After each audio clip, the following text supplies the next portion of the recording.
হয় চাওক, বুধবাৰে বিয়লি যোৰহাটৰ আজান গাঁৱৰ সমীপৰ ৰাষ্ট্ৰীয় ঘাইপথত সংঘটিত এক শোকাবহ পথ দুৰ্ঘটনাত কাজিৰঙা বিশ্ববিদ্যালয়ৰ দুজন ছাত্ৰৰ মৃত্যু হ'ল। আৰু মই বৰ্তমান সেই স্থানত উপস্থিত আছোঁ। মোৰ সহযোগে দেখুৱাব, এই স্থানতেই এখন তীব্ৰ বেগত অহা বাহনে নিয়ন্ত্ৰণ হেৰুৱাই এক ভয়ংকৰ আৰু শোকাবহ পথ দুৰ্ঘটনা সংঘটিত হৈছিল। আৰু সেই বাহনখনত কাজিৰঙা বিশ্ববিদ্যালয়ৰ 4গৰাকী শিক্ষাৰ্থী আছিল আৰু এজন ছাত্ৰৰ এই স্থানতেই কালিৰ দিনটোত মৃত্যুক আঁকোৱালি লৈছিল আৰু চিকিৎসালয় পোৱাৰ পাছতেই আন এজন ছাত্ৰৰ মৃত্যু হৈছিল। আৰু দুগৰাকী ছাত্ৰী খুশবু নভেল আৰু আৰিনা বড়ো এতিয়াও জীৱন মৃত্যুৰে যুঁজি আছে। আৰিনা বড়ো যোৰহাটৰ মিছন হস্পিটেলৰ ভেণ্টিলেশ্যনত আছে, এতিয়াও তেওঁ সংকটমুক্ত নহয়। আনহাতে খুশবু নভেল নামৰ ছাত্ৰীগৰাকী ICUত তেওঁ চিকিৎসাধীন হৈ আছে। অতিকৈ আচলতে সংকটজনক অৱস্থাত দুয়োগৰাকী ছাত্ৰী বৰ্তমান চিকিৎসাধীন হৈ আছে। স্থানীয় ৰাইজে কি কয় এই সন্দৰ্ভত মই কিছু কথা পাতিম, কিয়নো এইটো স্থানতেই বাৰে বাৰে এনেদৰে পথ দুৰ্ঘটনা সংঘটিত হয়। আৰু কালিৰ দিনটোত যি ঘটনা সংঘটিত হ'ল সেয়া আছিল অতিকৈ ভয়ংকৰ আৰু শোকাবহ ঘটনা, কিয়নো বিশ্ববিদ্যালয়লৈ গৈ থকা অৱস্থাত 4 শিক্ষাৰ্থীৰ বাহন এই স্থানতে দুৰ্ঘটনাত পতিত হৈছিল আৰু দুগৰাকী ছাত্ৰৰ মৃত্যু হৈছিল। তেওঁলোকৰ বিদ্যালয়ত ক্লাছ আছিল, ক্লাছলৈ বুলি তেওঁলোক বিশ্ববিদ্যালয়লৈ গৈ আছিল, কিন্তু বিশ্ববিদ্যালয়লৈ গৈ নোপোৱাৰ আগতেই এই স্থানতে সেই শোকাবহ ঘটনাটো সংঘটিত হৈছিল। স্থানীয় ৰাইজে কি কয় মই কিছু কথা পাতিম।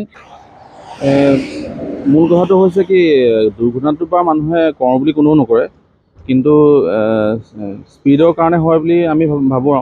ধৰি লওক ইয়াত যিটো স্পীড লিমিট বান্ধি থোৱা আছে, যদি তাতকৈ বেছিকৈ কোনোবাই স্পীডত আহে, কেতিয়াবা তেনেকুৱা ধৰণৰ যান্ত্ৰিক বিজুতিও হ'ব পাৰে গাড়ীখনৰ, হৈ পেলাই দুৰ্ঘটনাত পতিত হয়। আৰু বহুত কেইজনৰ তেতিয়াৰ পৰা এই 4 লেনটো হোৱাৰ পিছৰ পৰা আমি দেখিবলৈ পাইছোঁ কেইবাটাও ডাঙৰ ডাঙৰ ঘটনা হৈছে আৰু কেইবাজন লোকৰ মৃত্যুও হৈছে। এতিয়া মোৰ ফালৰ পৰা মই ক'বলৈ গ'লে মানে আমাৰ যিখিনি চালক থাকে তেওঁলোকে ৰোড ছেফটিটোৰ ওপৰত গুৰুত্ব দি পেলাই গাড়ীখন চলাব লাগে। স্পীড লিমিটটো ক্ৰছ কৰিব নালাগে। আৰু বহুতে ড্ৰিংক কৰি পেলাই গাড়ী চলায়, ড্ৰিংক কৰি ড্ৰাইভ কৰিব নালাগে।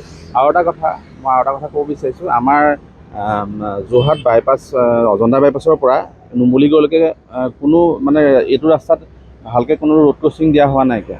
যদি ৰোড ক্ৰছিঙৰ দিয়া ব্যৱস্থাটো কৰে, এতিয়া কালি দুৰ্ঘটনাটো গাড়ীখনে বাৰু হেৰিয়াত ডিভাইডাৰত খুন্দিয়াই পেলাই হৈছে, কিন্তু আগতে কিছুমান দেখা যায় ৰোড ক্ৰছিং কৰোঁতেনো হৈছে কেইবাটাও ঘটনা।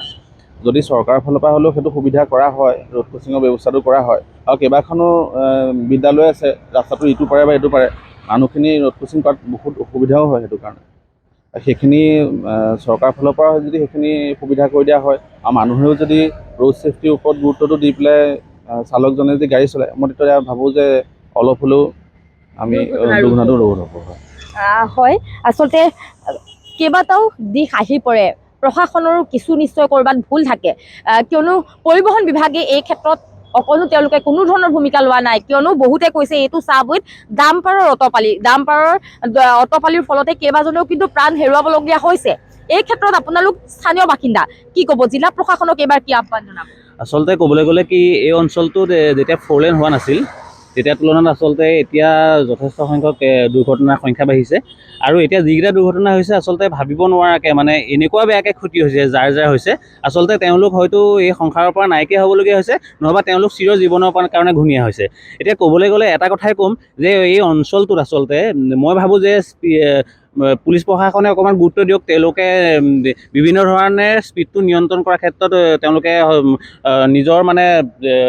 নিজক আগবঢ়াওক, কেনেকৈ স্পীডটো নিয়ন্ত্ৰণ কৰি পেলাই এই অঞ্চলৰ যিটো যুৱ প্ৰজন্ম বা অন্যান্য ডাম্পাৰৰ দুৰাত্ম বা অন্য ক্ষেত্ৰত যিসকলে ইয়াত অভাৰ স্পীডত আপোনাক গাড়ী চলাই আছে বা কিবা কৰি আছে, সেইসকলক কণ্ট্ৰল কৰিবলৈ তেখেতসকলে বিহিত ব্যৱস্থা ল'লেহে এই অঞ্চলটোত এনেকুৱা ধৰণৰ এক্সিডেণ্টৰ পৰা ভৱিষ্যতে নোহোৱাৰ কিছুমান শংকা থাকিব। নহবা ভৱিষ্যতে ইয়াতকৈও ডাঙৰ এক্সিডেণ্ট হ'ব, কিয়নো এই ৰাস্তাটোত যিটো স্পীডত কালি আহিছে আচলতে ক'বলৈ বেয়া লাগে, তেওঁলোকে 145ত তেওঁলোকৰ কাটালাৰ ষ্টপ হৈছে। আচলতে ভাবিবলৈ গ'লে এই ৰাস্তাটো 145ত তেওঁলোকে কি কাৰণে গাড়ীখন চলাইছিলে সেইটো আচলতে তেওঁলোকেহে জানিব। আচলতে ভাবিব নোৱাৰা এটা কথা। আচলতে পৰিবহণ বিভাগ আৰু আৰক্ষীৰ এই পথটোত কোনো ধৰণৰ চেকিং নেদেখে, তাৰ বাবে আচলতে ভয় নকৰে নেকি? তেওঁলোকে নিজৰ মন মৰ্জিত বাহন চলায়। নিশ্চয় নিশ্চয় সেই কথাটো আচলতে আমি কালিও ভাবিছোঁ। আমি আচলতে এতিয়া স্থানীয় গোটেই সকলোৱে লগ লাগি পেলাই এটা আমি তেখেতসকলক এই অঞ্চলত স্পীড ব্ৰেকাৰ বা বিভিন্ন ধৰণৰ প্ৰতিৰোধ কৰিবলৈ তেওঁলোকক আমি আবেদন কৰিম বুলি কালি আমি সন্ধিয়ালৈকে আমি আলোচনা কৰিছোঁ সংযুক্ত যুৱ সংঘৰ বাকৰিতে। কিন্তু ক'বলৈ গ'লে কি, সেইসকলে সেইটো পদক্ষেপ লোৱাৰ পাছতো আমিও সচেতন হ'ব লাগিব, প্ৰত্যেকেই নিজৰ নিজৰ ক্ষেত্ৰত সচেতন হ'ব লাগিব। প্ৰত্যেকে ভাবিব লাগিব যে গাড়ীখন অকণমান কমটি স্পীডত চলাওঁ। আচলতে কালি যিটো ঘটনা হ'ল, এইটো মই কাকো দুখিব নাযাওঁ, তেওঁলোকৰ কপালত চাগে তেনেকৈ আছিল। কিন্তু এটা কথাই ভাবিম যে তেওঁলোকে অকণমান যদি স্পীডটো যদি কমাই চলালহেঁতেন, হয়তো ধৰি লওক কিবা ধৰণে তেওঁলোক বাচি যোৱাৰ শংকা আছিলে। আৰু স্পীডটো কণ্ট্ৰল কৰিলেহে সকলো বাচিব। কাইলৈ আজি এইটো ঘটনা হৈছে, কাইলৈ যে আকৌ ইয়াত ঘটনা হ'ব নহ'ব কোনো মানে নাই। সেইকাৰণে আচলতে সকলোকে অনুৰোধ কৰিম মই যে সকলোৱে নিজৰ এটা স্পীডৰ লিমিট ৰাখি পেলাই গাড়ী চলাওক আৰু সকলোৰে ভাল হওক, তাকে কামনা কৰিম। নহ'বা উঠি অহা প্ৰজন্ম এনেকৈ চকুৰ আগত শেষ হৈ গ'লে খুব বেয়া লাগে, খুব দুখ লাগে। সেইখিনিকে ক'লোঁ মোৰ ফালৰ পৰা। হয়, এই পথটোত সঘনাই পথ দুৰ্ঘটনা সংঘটিত হয় আৰু কালি আচলতে যি ঘটনা সংঘটিত হ'ল সেয়া আছিল অতিকৈ ভয়ংকৰ। তীব্ৰ বেগত অহা এখন বাহনে, সেই বাহনখনত 4গৰাকী শিক্ষাৰ্থী আছিল। তেওঁলোকে নিয়ন্ত্ৰণ হেৰুৱাই ডিভাইডাৰত খুন্দা মাৰে। এনেদৰে আচলতে ৰেলিং উখৰাই পেলাই ফলত এই পথ দুৰ্ঘটনাটো সংঘটিত হ'ল আৰু বাহনখনৰ পৰা 4গৰাকী শিক্ষাৰ্থী ছিটিকি পদপথৰ বিভিন্ন স্থানত পৰে। তাৰ পৰা কিছু কথা পাতিবলৈ চেষ্টা কৰিম, যিহেতু সমীপতে আপোনাৰ বাসগৃহ। দৈনিক এই স্থানত এনেদৰে সৰু বৰ পথ দুৰ্ঘটনা সংঘটিত হয় আৰু কালিৰ দিনটোত অতিকৈ ভয়ংকৰ দুৰ্ঘটনা। অতিকৈ ভয়ংকৰ দুৰ্ঘটনা। আজি এসপ্তাহ আগত এয়া হৈ গৈছে, এইখিনিতে দুটা হৈছে। কালিতো আপোনাৰ ইমানে ভয়ানকটো সেয়া আপোনালোকক কালিও কৈছোঁৱেই মই, ইমানে ভয়ানক এক্সিডেণ্ট। মানে এইটো মানে কি হৈছে এতিয়া, কালি যিখিনি কৈছোঁ আজিও সেই একেখিনিয়ে ক'ব লাগিব। মানে ধৰক আমাৰ যিটো এটা স্পীড লিমিট, ধৰক এতিয়া আমাৰ 4 লেন হৈছে হয়, কিন্তু মানে এটা তাত স্পীড লিমিট থাকিব লাগে। কিন্তু 4 লেন হ'ল বুলি যে 150 বা 170 চলাব লাগে সেইটো প্ৰয়োজন নহয়।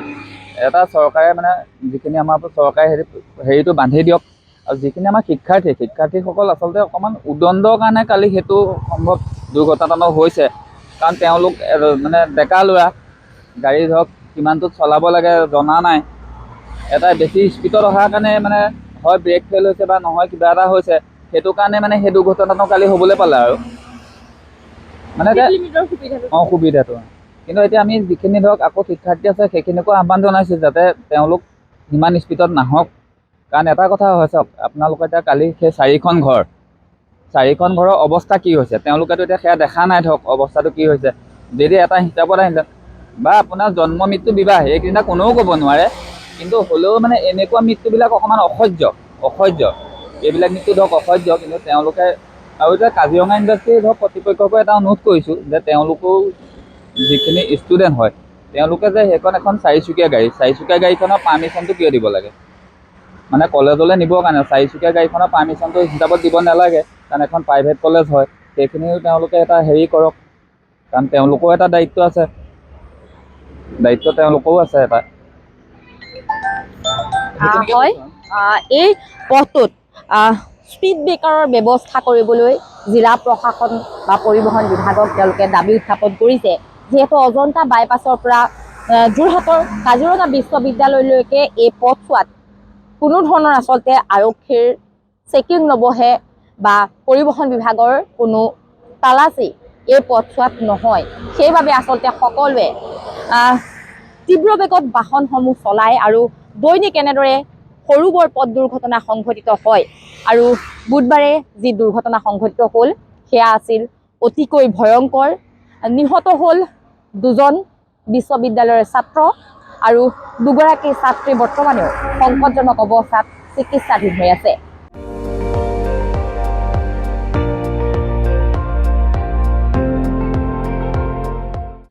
আপুনি চাই আছে ND24, সৰ্বশ্ৰেষ্ঠ নহয় সৰ্বোত্তমৰ দৌৰত।